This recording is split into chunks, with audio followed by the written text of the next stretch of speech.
Hello friends, good evening. मैं शिवानी गुप्ता स्वागत करती हूँ आपके अपने यूट्यूब चैनल दक्ष स्टडी सेंटर में। तो दोस्तों, आप सभी कैसे हैं? आशा है कि आप लोग स्वस्थ होंगे, मस्त होंगे और अपने एग्जाम के लिए अच्छे से तैयारी कर रहे होंगे। तो दोस्तों, यदि आप बिहार शिक्षक भर्ती परीक्षा 2024 की तैयारी कर रहे हैं तो यह वीडियो आपके लिए बहुत ही हेल्पफुल होने वाला है, क्योंकि दोस्तों ध्यान देंगे आपके एग्जाम के लिए दोस्तों बहुत ही म्यूजिक से इम्पोर्टेंट क्वेश्चन दोस्तों लाया गया है। यह हमारा उड़ान 9th नंबर का क्लास है। तो आपसे निवेदन है कि इससे पहले जो भी क्लास है, यदि आप दोस्तों विजिट नहीं किए होंगे तो आप एक बार जरूर से जरूर विजिट कर लीजिए और प्रतिदिन रात्रि 8 बजे क्लास को ज्वाइन करें। तो बिना समय गवाए ध्यान देंगे कि सप्तक का निर्माण किससे होता है? बताइए। 7 रागों से, 7 श्रुतियों से, 7 स्वरों से, 7 मूर्छनाओं से। तो बताइए सप्तक का निर्माण किससे होता है? तो दोस्तों ध्यान देंगे, इनमें से इस प्रश्न का हमारा सही आंसर है कि सप्तक का निर्माण 7 स्वरों से होता है। सी ऑप्शन इस प्रश्न का हमारा आंसर है। इसी प्रकार दोस्तों प्रत्येक प्रश्न का आंसर आप अपने कमेंट बॉक्स में बताइए। दोस्तों कोशिश कीजिए कि आप प्रत्येक प्रश्न का आंसर कमेंट बॉक्स में जरूर से जरूर बताएं आप। तो ध्यान देंगे, वर्तमान में प्रचलित राग शब्द के लिए प्राचीन काल में किस शब्द का प्रयोग होता था? बताइए। जाति का, ग्राम, मूर्छना या फिर क्षिति। तो बताइए इनमें से इस प्रश्न का सही आंसर हमारा क्या होगा कि वर्तमान में प्रचलित राग शब्द के लिए दोस्तों प्राचीन काल में किस शब्द का प्रयोग होता था? दोस्तों ध्यान देंगे, जाति शब्द का प्रयोग होता था। अगला प्रश्न है, भरत मुनि कृत नाट्य शास्त्र में राग के कितने लक्षण दिए गए हैं? बताइए। 8, 10, 12 या फिर 16। तो इनमें से इस प्रश्न का हमारा सही आंसर क्या होगा? बताइए दोस्तों कि भरत मुनि कृत नाट्य शास्त्र में राग के कितने लक्षण दिए गए हैं? दोस्तों ध्यान देंगे, इनमें से इस प्रश्न का सही आंसर है बी ऑप्शन। 10 राग के दोस्तों ध्यान देंगे 10 लक्षण दिए गए हैं। हमारा बी ऑप्शन इस प्रश्न का आंसर है। वर्तमान समय में राग का कौन सा लक्षण प्रयुक्त नहीं होता है? बताइए। तार, न्यास, औरव या फिर ग्रह। तो दोस्तों जल्द से जल्द इस प्रश्न का आंसर बताइए कि वर्तमान समय में राग का कौन सा लक्षण प्रयुक्त नहीं होता है? दोस्तों इसका हमारा सही जवाब है डी ऑप्शन, यानी ग्रह इस प्रश्न का आंसर है। अगला प्रश्न है, ध्यान देंगे कि हिंदुस्तानी पद्धति का कोमल गा कर्नाटकी पद्धति में क्या कहलाता है? बताइए। अंतरगा, साधारण गा एवं ध्यान देंगे षट श्रुति गा। सी में है काकली गा, डी में है कौशिकी गा। दोस्तों जल्द से जल्द इस प्रश्न का आंसर बताइए, क्या होगा इस प्रश्न का आंसर? दोस्तों इस क्वेश्चन का हमारा सही आंसर है बी ऑप्शन, साधारण गा एवं षट श्रुति गा। इस प्रकार शेयर करेंगे कि उत्तरी संगीत पद्धति राग प्रधान है, ताल का स्थान द्वितीय है, तो कर्नाटकी पद्धति में किसकी प्रधानता होती है? बताइए। ताल, राग, मात्रा का या फिर स्वर का। तो दोस्तों बताइए किसकी प्रधानता होती है? दोस्तों ध्यान देंगे, ताल की प्रधानता होती है। उत्तरी संगीत पद्धति राग प्रधान है, ताल का स्थान द्वितीय है, तो कर्नाटकी पद्धति में दोस्तों ध्यान देंगे ताल की प्रधानता होती है। ए पर इस प्रश्न का आंसर है। अगला प्रश्न है कि हिंदुस्तानी पद्धति में माँ को छोड़कर शेष सभी स्वर नीचे होने पर विकृत होते हैं, तो कर्नाटकी पद्धति में वे ऊंचे होने पर दोस्तों बताइए क्या कहलाएंगे? शुद्ध, विकृत, तीव्र या फिर दोस्तों डी में है अंतर। तो बताइए क्या कहलाएंगे? तो दोस्तों ध्यान देंगे, ए पर इस प्रश्न का आंसर है कि हिंदुस्तानी पद्धति में माँ को छोड़कर शेष सभी स्वर नीचे होने पर विकृत होते हैं, तो कर्नाटकी पद्धति में वे ऊंचे होने पर दोस्तों शुद्ध कहलाएंगे। ए पर हमारा इस प्रश्न का आंसर है। अगला प्रश्न है, आधुनिक काल में 35 ताल की पद्धति में केवल 3 अंग का ही प्रयोग होता है, जिनमें दोस्तों 2 है। ध्यान देंगे, लघु व द्रुत। तो दोस्तों तीसरा अंश कौन सा है? बताइए कौन है तीसरा अंश? दोस्तों बताइए कौन है? काकपद, प्लूत, गुरु या फिर दोस्तों अनुहूत। तो बताइए इनमें से इस प्रश्न का सही आंसर क्या है कि आधुनिक काल में 35 ताल की पद्धति में केवल 3 अंग का ही दोस्तों प्रयोग होता है, जिनमें दिल से ध्यान देंगे जिनमें 2 है लघु और द्रुत। दोस्तों तीसरा अंश हमारा इनमें से कौन है? बताइए। तो ध्यान दें दोस्तों, अनुभूत है हमारा डी ऑप्शन इस प्रश्न का आंसर है। अगला प्रश्न है, संगीत में जाति भेद का प्रभाव कर्नाटकी पद्धति तक ही सीमित नहीं है, अपितु उसने हिंदुस्तानी ताल पद्धति को भी प्रभावित किया है। जैसे ध्यान देंगे, चतुस्र जाति 4 मात्रा के विभाग वाले ताल 3 ताल। ध्यान देंगे दोस्तों, त्रयस्त्र जाति है, ध्यान देंगे 3 मात्रा संख्या के विभाग वाले ताल दादरा। तो दोस्तों यह बताइए कि ध्यान देंगे संकीर्ण जाति 9 मात्रा संख्या के विभाग वाला ताल दोस्तों बताइए कौन सा होगा, झुमरा झप ताल होगा या फिर चौताल। डी में है धमार ताल। तो बताइए दोस्तों कौन सा ताल इनमें से होगा।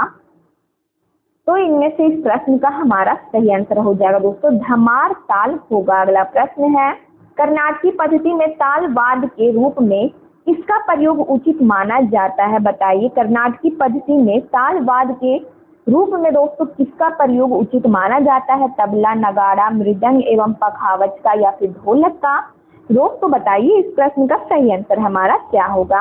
दोस्तों सी ऑप्शन इस प्रश्न का सही आंसर है कि कर्नाटकी पद्धति में तालवाद के रूप में दोस्तों मृदंग एवं पखावज का प्रयोग दोस्तों उचित माना जाता है। तो हमारा सी ऑप्शन इस प्रश्न का आंसर है। अगला प्रश्न है, कर्नाटकी पद्धति की ध्यान दें दोस्तों प्रत्येक ताल में किसका आना आवश्यक है, बताइए। द्रुत, लघु, गुरु या फिर अनुद्रुत। दोस्तों जल्द से जल्द इस प्रश्न का आंसर बताइए क्या होगा। दोस्तों ध्यान देंगे कर्नाटकी पद्धति की प्रत्येक ताल में ध्यान देंगे दोस्तों बी ऑप्शन लघु आना आवश्यक है। दोस्तों हमारा बी ऑप्शन इस प्रश्न का आंसर हो जाएगा। अगला प्रश्न है कि प्राचीन काल में कर्नाटकी पद्धति कितने तालों की पद्धति थी, बताइए। प्राचीन काल में कर्नाटकी पद्धति कितने तालों की पद्धति थी, बताइए। ए में है ध्यान देंगे दोस्तों 100, 108, 32 या फिर 72। तो बताइए प्राचीन काल में कर्नाटकी पद्धति कितने तालों की दोस्तों।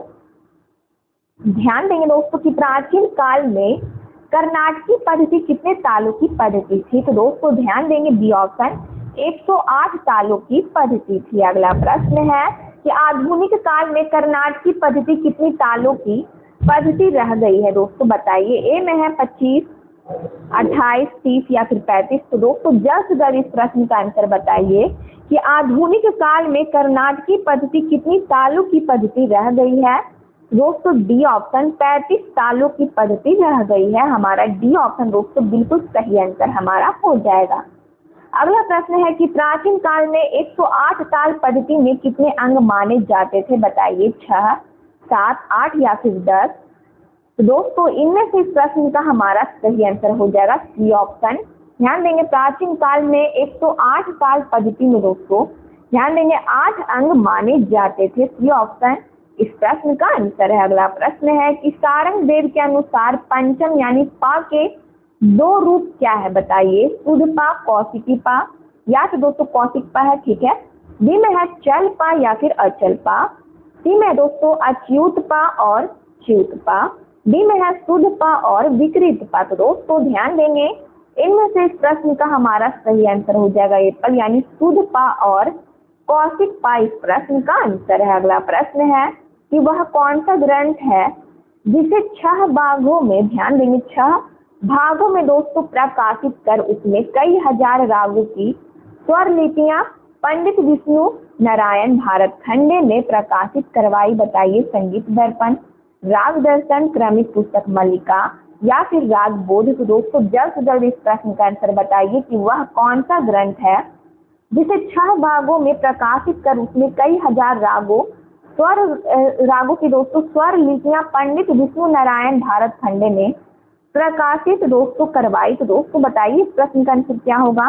दोस्तों क्रमिक पुस्तक मल्लिका इस प्रश्न का हमारा आंसर हो जाएगा कि क्रमिक पुस्तक मल्लिका ग्रंथ है दोस्तों जिसे ध्यान देंगे 6 भागों में प्रकाशित कर उसमें कई हजार रागों की स्वर लिपियां पंडित विष्णु नारायण भारत खंडे ने प्रकाशित करवाई। तो हमारा दोस्तों कौन सा ग्रंथ होगा, तो क्रमिक पुस्तक मल्लिका ग्रंथ होगा यानी सी ऑप्शन हमारा आंसर है। अगला प्रश्न है कि आधुनिक काल में कर्नाटकी की ध्यान देंगे कर्नाटकी ताल पद्धति में मुख्य तालें कितनी है, बताइए। 7, 8, 10 या फिर 12।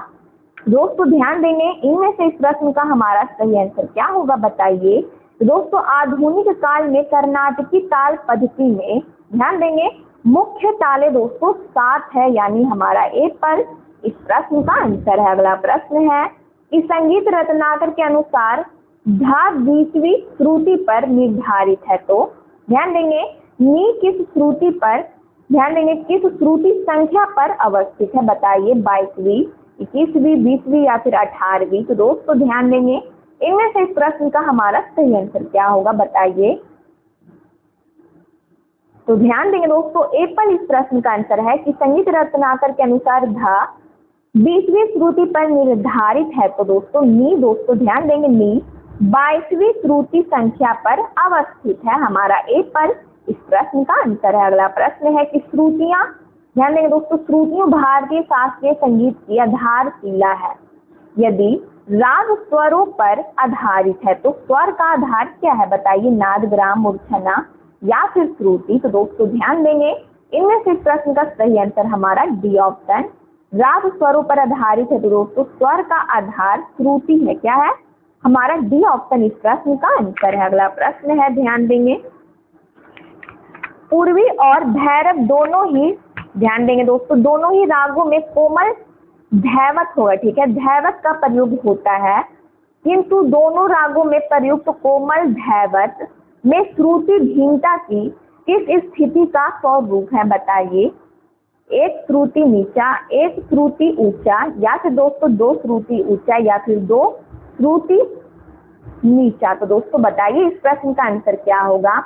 ध्यान देंगे कि पूर्वी और भैरव दोनों ही रागों में कोमल धैवत का प्रयोग होता है। दोस्तों कोमल धैवत का प्रयोग होता है, किंतु दोनों रागों में प्रयुक्त कोमल धैवत में श्रुति भिन्नता की, ध्यान देंगे दोस्तों किस स्थिति का स्वरूप है। तो दोस्तों ध्यान देंगे इनमें से इस प्रश्न का सही आंसर हमारा बी ऑप्शन एक श्रुति ऊंचा, एक श्रुति ऊंचा स्थिति का दोस्तों स्वरूप है। बी ऑप्शन इस प्रश्न का आंसर है। अगला प्रश्न है राग खमाज के आरोह अवरोह में प्रयुक्त होने वाले कोमल निषाद के स्वरूप परस्पर भिन्न है।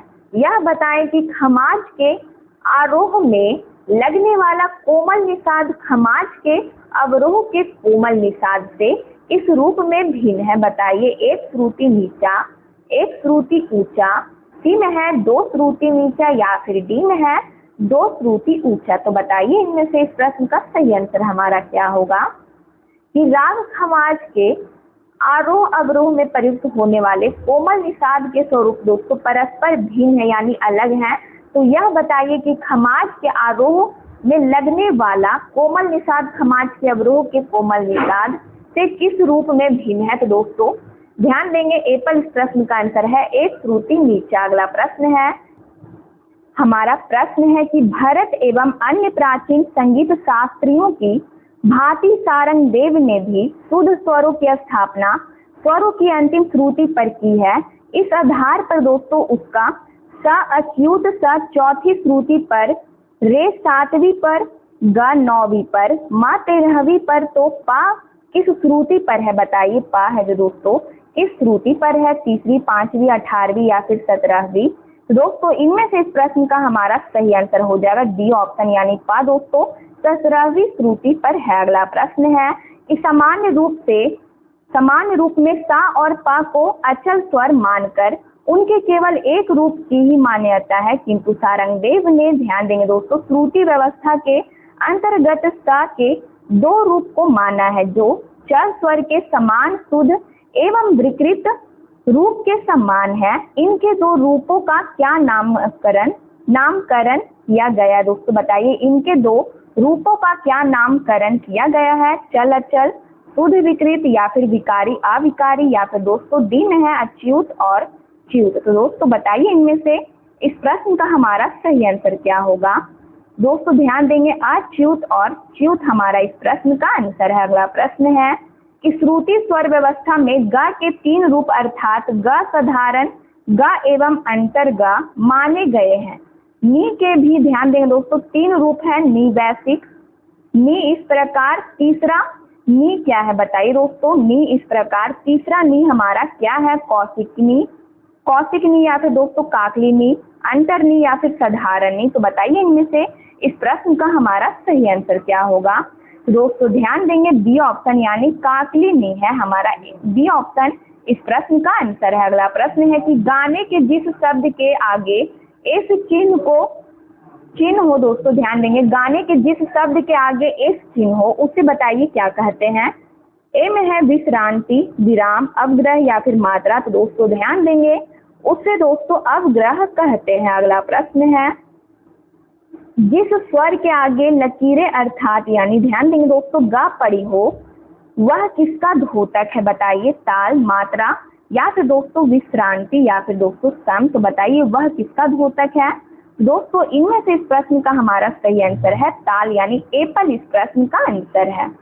अगला प्रश्न है कि भारतखंडीय प्रणाली में स्वर के ऊपर खड़ी लकीर माँ को तीव्र स्वर कहा जाता है। तो विष्णु दिगंबर पद्धति में इसे क्या कहते हैं बताइए। तीव्र स्वर, तार स्वर, मंद्र स्वर या फिर दोस्तों शुद्ध स्वर। तो दोस्तों ध्यान देंगे इनमें से इस प्रश्न का हमारा सही आंसर है तार स्वर कहते हैं। अगला प्रश्न है कि भारत में कितनी ताल लिपि पद्धतियां प्रचलित है बताइए। विष्णु दिगंबर पद्धति या फिर दोस्तों भारतखंडीय पद्धति, दोनों पद्धति या फिर कोई भी पद्धति नहीं। तो दोस्तों बताइए इनमें से कौन सी ताल लिपि पद्धतियां प्रचलित है। तो दोस्तों ध्यान देंगे इनमें से इस प्रश्न का हमारा सही आंसर हो जाएगा एप्पल यानी विष्णु दिगंबर पद्धति दोस्तों प्रचलित है। अगला प्रश्न है ध्यान देंगे कि निम्न में तीव्र स्वर कौन है बताइए। सा, रे, मा या फिर धा। तो दोस्तों ध्यान देंगे इनमें से इस प्रश्न का हमारा सही आंसर क्या होगा बताइए। तो दोस्तों ध्यान देंगे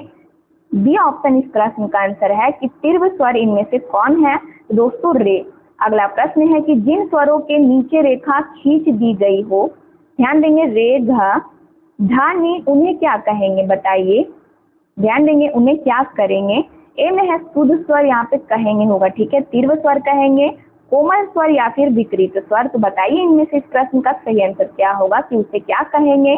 तो दोस्तों कोमल स्वर कहेंगे। अगला प्रश्न है कि ग, रे, सा अर्थात ऊपर बिंदु वाले स्वर को क्या कहते हैं बताइए। मंद्र, तार, विकृत या फिर दोस्तों ध्यान देंगे मध्य। तो बताइए इनमें से इस प्रश्न का आंसर क्या होगा कि ग, रे, सा अर्थात ऊपर बिंदु वाले स्वर को दोस्तों बताइए क्या कहेंगे। तो दोस्तों इनमें से इस प्रश्न का हमारा सही आंसर है तार कहेंगे। बी ऑप्शन इस प्रश्न का आंसर है तार स्वर कहेंगे। अगला प्रश्न है कि स्वर के नीचे बिंदु वाले स्वर मा, प, धा को क्या मानेंगे बताइए। मंद्र, तार या फिर दोस्तों मध्य या फिर विकृत स्वर। तो बताइए दोस्तों इनमें से इस प्रश्न का सही आंसर हमारा क्या होगा। तो दोस्तों ध्यान देंगे एप्पल इस प्रश्न का आंसर है मंद्र स्वर कहेंगे। अगला प्रश्न है कि दक्षिण भारत में प्रचलित पद्धति को दक्षिणी या कर्नाटकी स्वर एवं ताल लिपि पद्धति कहते हैं। तो ध्यान देंगे उत्तरी भारत में प्रचलित पद्धति को क्या कहेंगे बताइए। ए में है उत्तरी या हिंदुस्तानी पद्धति, पूर्वी पद्धति, सी में है दक्षिणी पद्धति या फिर दोस्तों डी में है पश्चिमी पद्धति। तो बताइए दोस्तों क्या कहेंगे। तो इनमें से इस प्रश्न का हमारा सही आंसर है उत्तरी या हिंदुस्तानी पद्धति कहेंगे। अगला प्रश्न है भारत में कितनी ताल लिपि पद्धतियां प्रचलित है बताइए। 2, 3, 4 या फिर 1।